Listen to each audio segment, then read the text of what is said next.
Hello and welcome back to Engage People's Get to Know the Team. Engage People is a niche recruiting firm specializing in the financial arena. Our areas of expertise include accountancy, banking, international financial services, and insurance. Our core values are to shape a better future, make it happen, and find the right fit.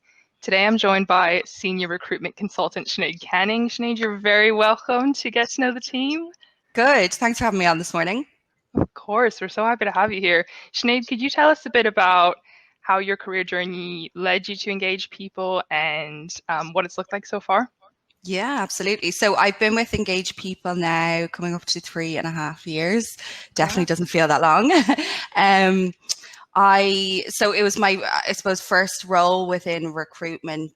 I had completed a degree in social care, worked in that sector, in the youth justice sector for a couple of years before, I suppose, moving to Australia, which I suppose many Irish people in their kind of mid-20s do. I spent a couple of years there, decided that, I kind of wanted to come home, move back into the youth justice sector.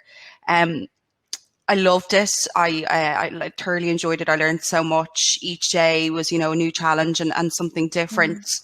I wanted to stay within, I suppose, a sector and a position that was very much so kind of, people orientated, and that I would be dealing with people, on a regular basis.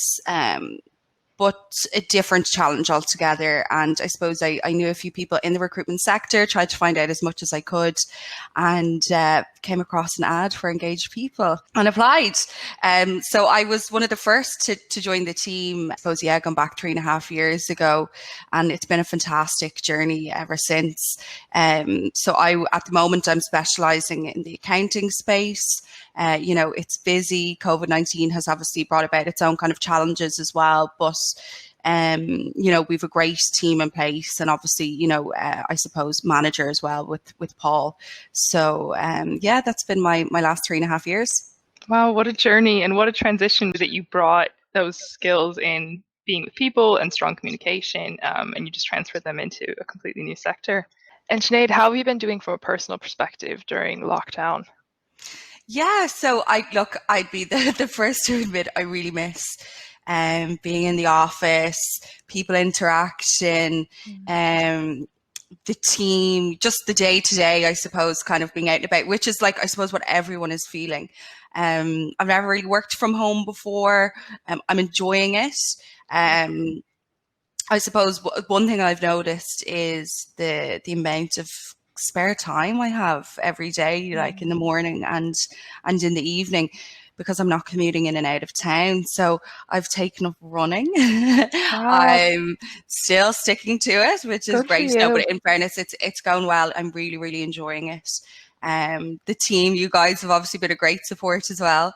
But definitely positive is the amount of spare time I have, whether that's for like taking up hobbies, running, cooking, spending, I suppose, more quality time with family and things like that. And then on the kind of negative side, it's that I definitely miss the people interaction, the socializing, being with the team, in the office and so on. But look, there's light at the end of the tunnel, and I don't think it's going to last for too much longer, which is obviously good. So yeah, and that kind of social aspect is such a big part of what makes Engaged People such an interesting place to work, and kind of is one of our kind of unique values that we identified when we were doing our employer value creation ourselves. So what, from your perspective, makes Engaged People a really unique place to work? There's definitely a few things. I suppose when I joined Engaged People, there was a strong focus on, development, training, getting the most out of using your strengths, which is not something that I think a lot of employers focus on. So Paul was very quick to identify through, I suppose, a range of different kind of tools, whether it was personality tests and so on, and to identify our strengths and what we were good at, and kind of more importantly, what we enjoy doing individually. And we tried to spend then as much time, I suppose, doing what we are good at and what we enjoy most of the time. So it's called like Paul would call it working in flow. So that's never something that I've come across before, you know, and I definitely think that's unique to engage people. And then I suppose another thing is we're all pretty driven, which I think you'll agree. You know, we're a very motivated team. We work hard, you know, we put the hours in to kind of see results, but at the same time we do like to socialize, and we're, you know, I suppose we go out for dinner and things like that quite a bit as a team, which is something I really enjoy as well. Makes it easier because we're in the middle of town. But yeah, if I had to pick out 2 or 3 things, those would be it. Yeah. Yeah, definitely. And is there any kind of one big career lesson that you've learned in the last year that you'd like to share? Yeah, I suppose like many people, COVID-19, you know, completely changed their day to day, what they do, you know, kind of in their role. It has massively changed what my day kind of looked like before.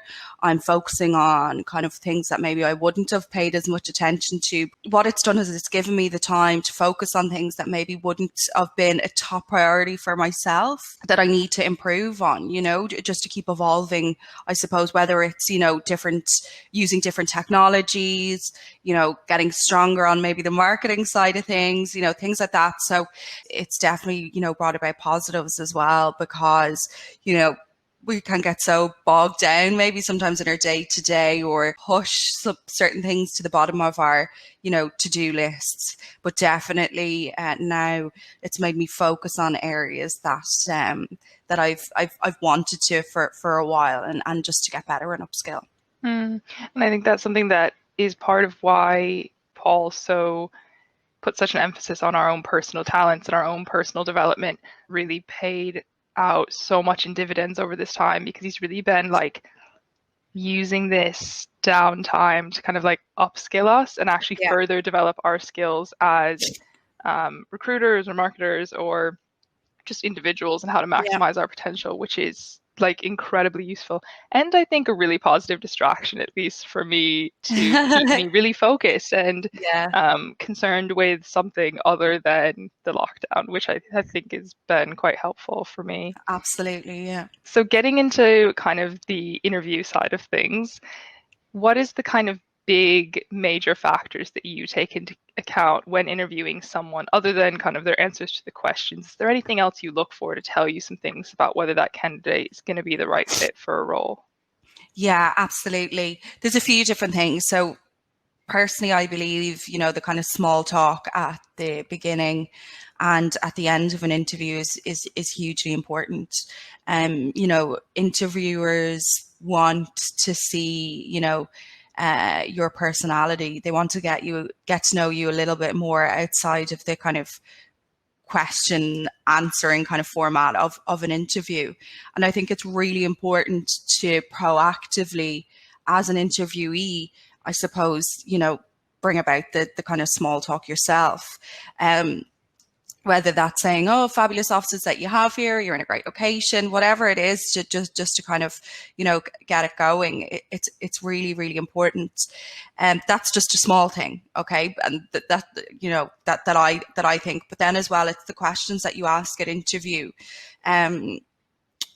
It's important, I think, you know, an interview is an interview's opportunity to get as much information as possible, you know, to really, I suppose, figure out if this position, if this company is going to be the right next move for them. So the types of questions that you ask are really important.